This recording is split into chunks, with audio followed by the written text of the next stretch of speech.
سلام.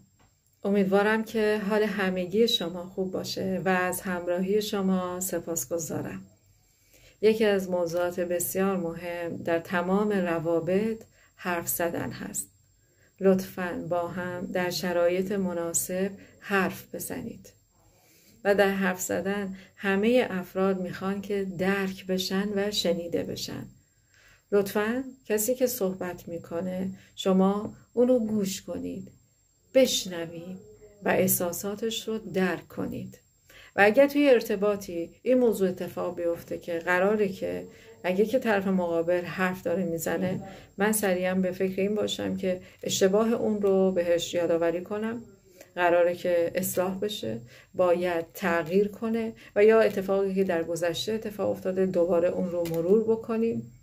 این چیزی که عرض کردم اتفاق بیفته، اون شنیده شدن اتفاق نمیفته و افراد نیاز دارن برای درک شدن، برای شنیده شدن، نه همیشه یادآوری، نه همیشه نصیحت کردن.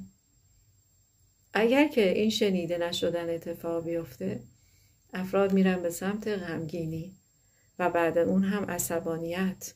برای همین صداها بلند میشه. بلند شدن صدا یعنی این که منو بشنو، منو ببین، درکم کن. و این اتفاق نیفته، رابطه میره به سمت سکوت. از اینکه آره یک مدتی هست رابطمون خوبه، کاری به هم دیگه نداریم، با هم صحبت هم نمی کنیم، در حالی که این شرایط هشدار هست. هشدار برای سردی و گاهن رابطه ها هم به جدایی ختم میشه. لطفاً مراقب رابطه هاتون باشید و صحبت کنید.